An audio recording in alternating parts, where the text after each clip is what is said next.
Bienvenidos to Cafecito with Rosie on air, live from 24M Studio in downtown Tampa.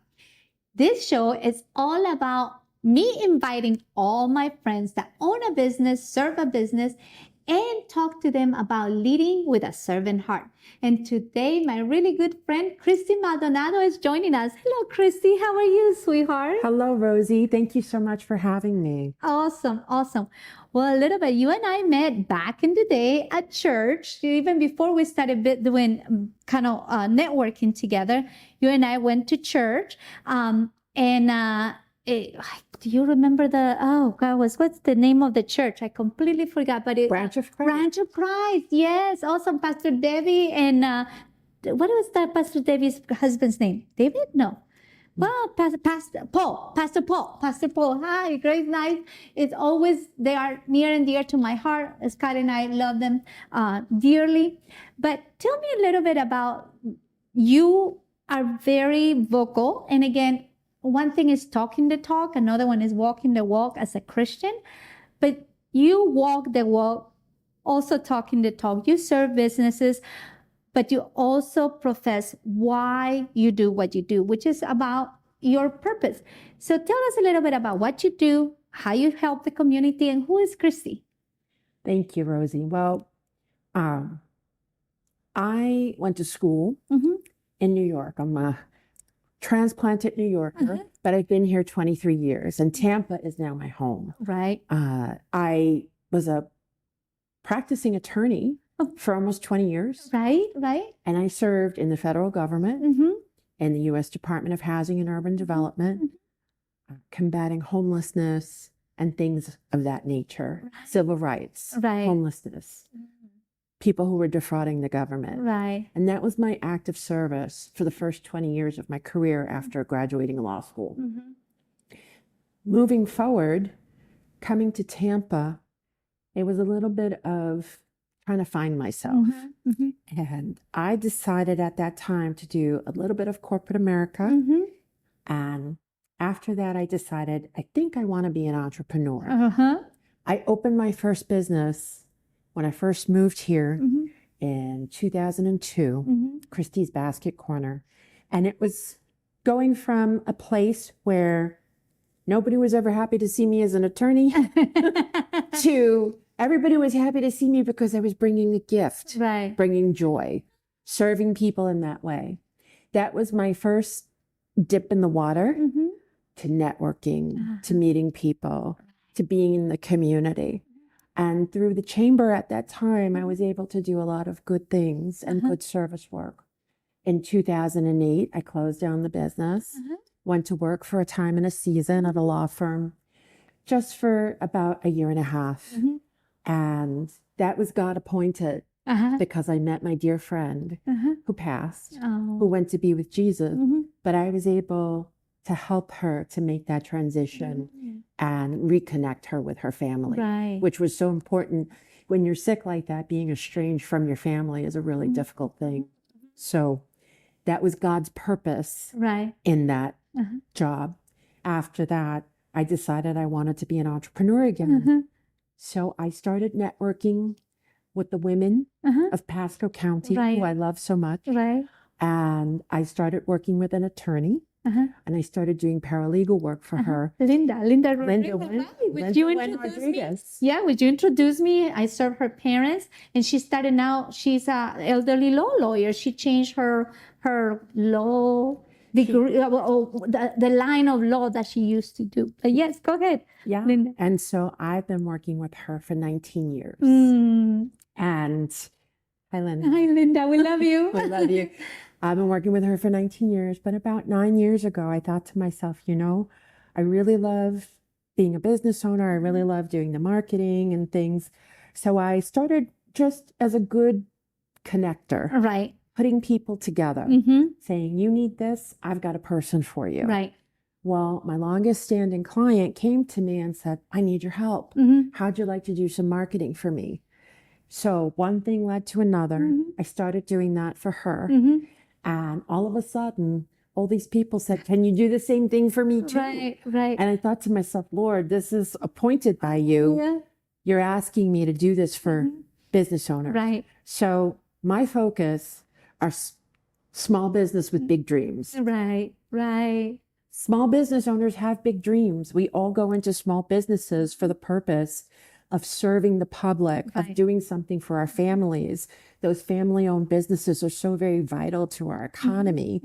And so those are the people I chose to serve. Right. And 9 years later, it'll be 9 years old in July of this year. Social media marketing by Christy Maldonado is thriving and doing well. And I think one of the things that we need to talk about here is that there were business owners that they were trying to get everything, right? But by delegating one piece of their plate to you, that's one less thing that they have to do so they can thrive in what they're called to do. Because you, the professional, you know it will take you less time than me trying to work with my social media when that's not my forte. How important do you think it is for a business owner to learn to delegate things? Super important. When I started out in business, I thought, Wonder Woman, I can do everything. And I found out the hard way that was not true. So I realized something from my first business. You should surround yourself with people who are smarter than you in the areas that you should not be doing because you should be focusing on your business. Lawyers, CPAs, social media people, marketing people, even people that help you in your day-to-day things. Right. If you're a busy person and you can't do the cleaning, then delegate the cleaning. If you can't do the cooking, then delegate the cooking. Right. Whatever it is for you to focus on your business. Right. And not only are you helping another small business, Exactly. but you're helping the economy. And as a business owner, I love to see small businesses thrive. They come to me and they say, here's my budget. What can you do for me? Right. And we will craft something specifically for them to make it budget friendly. And over the years, it's no longer just post this, post that. Right. It has morphed into consulting. Right. Because I'm finding I get a lot of the younger generation, people that are 35 and under. They're very tech savvy. They don't need me for that. Right. But they want to pick the marketing brain, the strategies. Right. And another thing that has come out of this amazing 9 years has been public speaking. Right. With my legal background, people do things they don't think about the consequences. Right. So I've been giving lectures on marketing and the law and how to stay out of trouble. Right. When you're doing your marketing, there are things that people are doing every day that are considered illegal and have consequences. So that has proven to be an excellent area for me to educate the public on what to do and offer strategies on best practices. Right. And you mentioned something, each generation is different, right? For example, the young generation, they're tech savvy. They might be great in social media, but they don't know how to network. You put them in front of somebody and they don't know what to say, how to do their elevator speech, the 30-second elevator speech. And not only that, because I don't know if one of our really good friends, Lois Lane, from Lois, Lorraine Lane. Lorraine, hello, Lorraine, we love you too. But Lorraine's side story is that she was petrified for networking. So the first time that she was going to go to her first networking event, she couldn't even get out of her driveway because she's so petrified. She finally mustered the courage to go to the event, but she didn't get out of the car. But then the second or third time she went to, somebody actually went and said, hey, in the car while she was trying to figure it out and I'm going to do this, I'm going to be courageous and do this. Somebody went into her window and said, hi, do you want to come with me? And since that, I understand not everybody is a natural networker, a natural connector like you are. You find that skill that makes you unique, that God-given talent that I call it, to be able to help others using that, something that you think, oh, everybody should know that. But the reality is not everybody knows how to do that, right? But it comes so natural to you. And then God, I really having these conversations with God sometimes when I start learning about, the pride and the being what I do exactly, honor of what God has given me, is God has bestowed on me talents that He has provided for me, so I can serve others and provide for my family and give myself the understanding and the permission to prosper and grow. Because that is a talent that God gave me, and I'm going to make the best of it. Absolutely. And helping a young entrepreneur Mm-hmm. who is not sure of the lay of the land out there, how to do networking, how to create marketing strategies that work, how to get their finances in order before they spend a lot of money in marketing. Yeah. Budgeting is very important to that. Right. So all of those things, we sit down and we talk about it and we go through step by step by step. Mm-hmm. And they are achieving great heights. Right. They're achieving great heights. One of them just won an award for speaking. She wrote a book. A couple of my clients have written books, and it's so heartfelt to see them flying high. And talking about books again, I'm a published author, but you're also a published author. So tell me about that experience. How did everything happen? And why do you think, again, not everybody has to write a book. You have a story. You can write your own book, or you can collaborate with other people. But as a business owner, why do you think that this is one of those things that maybe they should look into about your story? One of the things that I decided when I joined a networking group, RGA Network, hi Mark, we love you too. We love you too. Is that there was a unique opportunity put before me to collaborate with other business owners. This had not been done before. Through a networking group to publish a business book. And the subject matters are a little bit different. They vary from book to book. Right. It has been my honor and my pleasure to do that, to contribute a chapter with so many other deserving entrepreneurs, Right. and put forward a book that can help people to manage their employees, if they're starting their own business, if they want to know more about the author.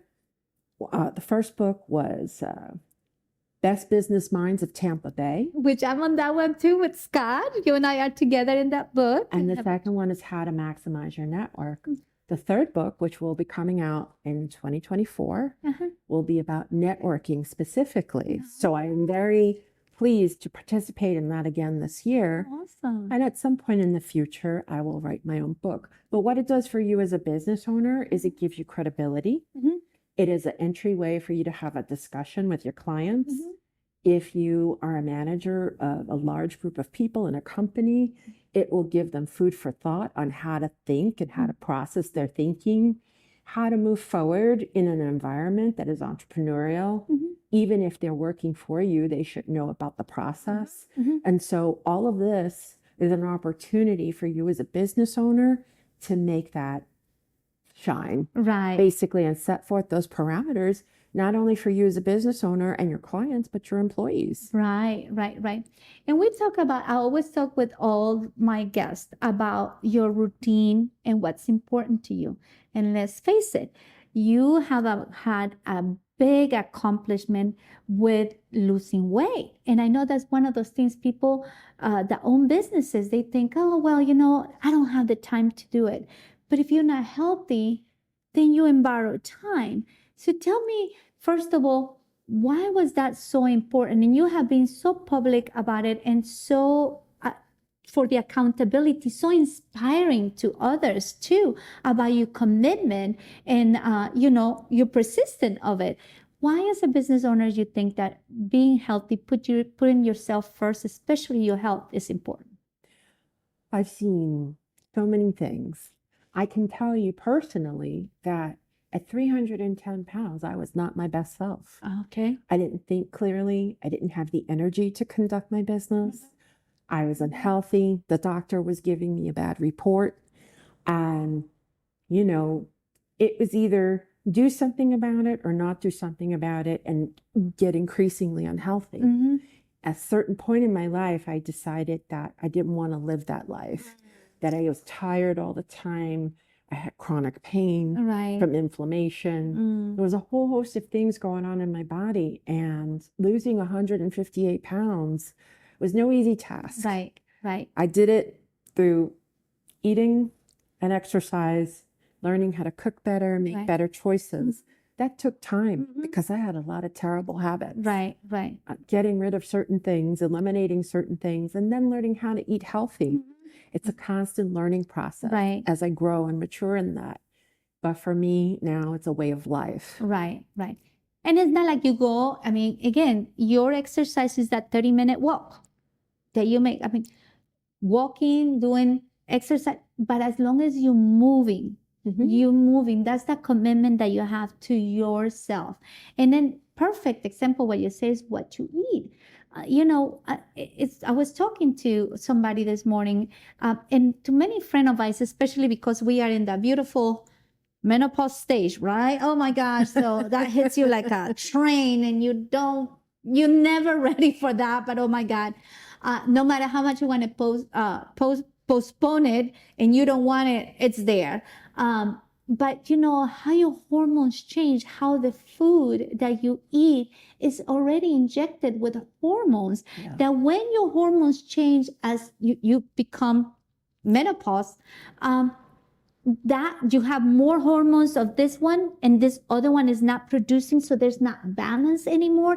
And then your body is trying to work hard to control that, to help your body to recover, and they're lacking something. So that's why people are struggling with fatigue. They're struggling with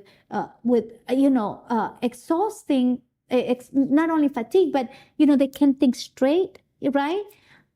Because of the hormones and what you're eating. So by you taking control of you cooking your own food, you know what's in it, and learning. I mean, we Hispanics, right? So, our rice and beans, love it. Can you have rice and beans every day? Perhaps not, but that doesn't mean you're not going to have it. It's just adjusted. Maybe not have rice, but have brown rice. I love that white rice, jasmine rice, but have brown rice, and make your own beans. Don't buy it in the can. So what has been some of those things that you have learned, and you're still learning because it's a growing process, that you have learned to eat correctly, and not correctly, but have a healthy lifestyle and a lifestyle? Tell me a little bit about how you came to that conclusion. First of all, there were things I had to give up. Alcohol, soda, coffee. I found out I didn't really like coffee. I like the cream and the sugar you put in the coffee. And a lot of times I will drink caffeinated unsweet tea, but I went to herbal tea last year, and I bought an iced tea maker, and that has been phenomenal. So that has changed because we drink things unconsciously, right? And we don't think about it. Also, when I'm eating out, I look at the menu. A lot of times I'm networking, so there's food involved. Right. So what I have decided is that even if I have to pay the adult price, I'll pay for the chicken and broccoli on the kids menu. Right. Okay. So I will order the kids portion of whatever it is I'm going to eat and stick to a vegetable and a protein for the most part. When I cook at home, I use a lot of recipes, either online or in cookbooks. I have a lot of cookbooks, and I make these recipes that are low sodium. And I try very hard to buy things that are not pre-seasoned and pre-packaged. Right. I would love nothing more than to go into a store, pick up something in a box, cook it. Right. But I'm finding as I go along my journey, that doesn't settle well with me. Right. So I've changed my habits so much that what I do now is for 4 or 5 hours on the weekend, I cook for the entire week. Breakfast, lunch, dinner, snack. And if I eat out during the networking period, I have extra for the weekend. Right. But it serves me well. I have long days, 12 to 14-hour days. Right. And I would not have the energy, and I would not have the alertness that I have to do my job if I wasn't doing that. Right. And this is very important because a lot of people focus on on sugar. But salt is also the silent killer, because salt increases your blood pressure. And after Scott's open heart surgery, we have been looking not only at the sugar, but the salt. We look at everything on salt. And when you're losing weight, people eat the cottage cheese with fruits and stuff like that. But when we looked at cottage cheese, because Scott loves that, the grams of salt, oh Make it taste good. God, That's because right. the cheese per se has a lot of salt, but cottage cheese, it was so much. I think it's 395 grams of salt for a serving. And Scott can only have, I think it's about 1,100 grams of salt per day. So that was half of his consumption of salt. You had to watch all the labels. And at the very beginning, it takes some practice, right? Yes. But when you build a habit, like the walking or the watching what you feed your body with, it becomes a second nature, right? I've also taken some really great recipes Mhm. that I love. Fatty, salty, all the things. And I've made my own adjustments. Mhm. So Google is your friend. Mhm. Google, what is a good salt replacement? What is a good replacement for this? What is a good replacement for that? And they will tell you what herbs and spices you can use, how to lower the fat content, and all of the things. So I've taken traditional recipes like Right. chicken marsala and Uh-huh. made it friendly. That's amazing. Maybe you should get a cookbook at one point, a recipe of these things for the entrepreneur busy and stuff like That's a that. great idea. I'm going to Right. take you up on that. Right. We did a family cookbook Right. a couple of years ago because we realized that as the older generation is passing away, we were Yeah. losing a lot of the traditions and the recipes. Yes. So all of the cousins chipped in all of the recipes from their parents that had passed. Right. And what a great thing to do. It was a Christmas gift that we gave to everybody in the family. So same thing could be done with recipes for healthy eating. Right. That makes a great wedding gift. If you're ever thinking of a Right. wedding gift for someone, these are things that are important. Family's important. And we congregate around a table, Right. dinner table. Yes. Yes. A lot of Especially families Hispanic do that. families. Yeah. Yes. So it's been so great and inspiring. You're very active in social media, but your social media is not only about business. Although we do know what you do, you're out there on your profile as authentic as you can be. So you can see Christy in her social media, and it's the same Christy that they will find face to face. How important, and you talking about consulting business on their social media presence. As a business owner, how important you think it is for you to be your authentic self in social media? It is so important. If you haven't taken a headshot in 10 years, take the headshot. Because if they see you in person, they go, wait a minute, that's not that person. Right. When, life is not all lollipops and roses, and we know that. Mm-hmm. So people want to see, when I stumble, when I fall, and people are so kind. I'll never forget, I had a dog for 16 years that I really loved. And, she died in my arms at home. And it was, you've had a dog for that long. Right. It's part of the family. Mm-hmm. The outpouring that I got from the community, I Right. cannot begin to tell you how heartfelt. Mm-hmm. People sent me pictures and frames. They sent me, one of my friends who's a jeweler sent me a bracelet with a doggy charm. I mean, it was beyond my comprehension. Right. Really. Right.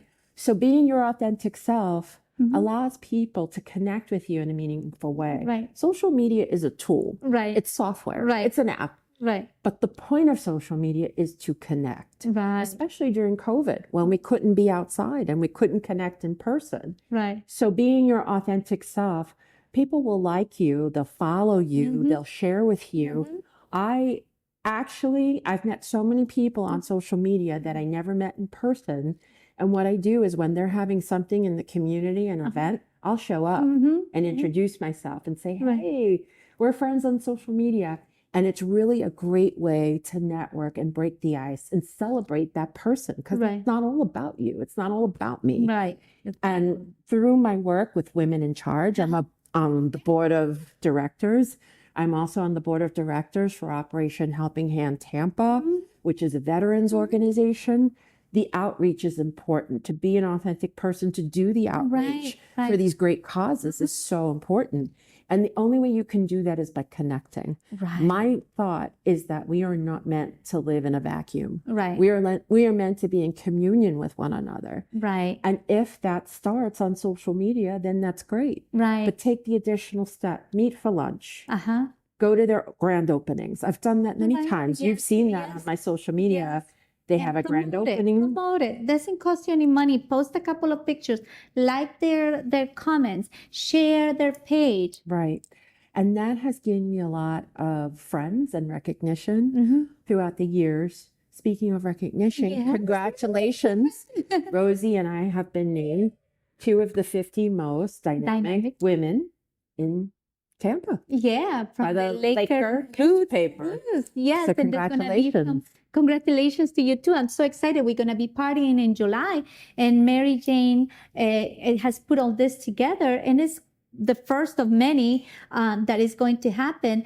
But actually the description talk about what's a dynamic woman. So make sure you Google 15 most dynamic women of Pasco County and see the description.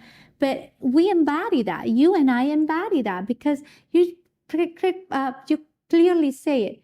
To me, is plant where we grow where we plant it, right? So you say, yes, you have your business size, you have your life, but you also give back by serving in these communities. And when you serve, you're not talking about your business, you're just having a relationship with others, right? But then eventually you're going to need your services, and they're going to say, oh, Christy does this. Because when all those barriers go down and you have built that relationship and they see you every time and they rely on you, they understand this person, I can rely on that. They're trustworthy. And now they can open all the other needs that they have to come into business, because people do business with people they like, like, and trust, right? Absolutely. So awesome. So kind of to close us, please tell us, where can people find you? You can find me at my website, www.christy, Maldonado.com. You can also find me on Facebook. Send me a friend request. I'd love to see you. I'm on Instagram. I'm on X. And I'd love to spend time with you on social media. I'd love to follow you and pay it forward. And I'd also love to see you in person one day at an event. Awesome. Awesome. Well, my friends, this has been a packed show, and I really appreciate you guys watching. Don't forget, we'll be here in the next week. Tune us up, and we are again here in 24M Studios in downtown Florida. You were created for a purpose that only you can fulfill. So keep the good fight, my friends. Pursue your dreams. Stay pure, stay positive, and then stay inspired. Ciao. Bye.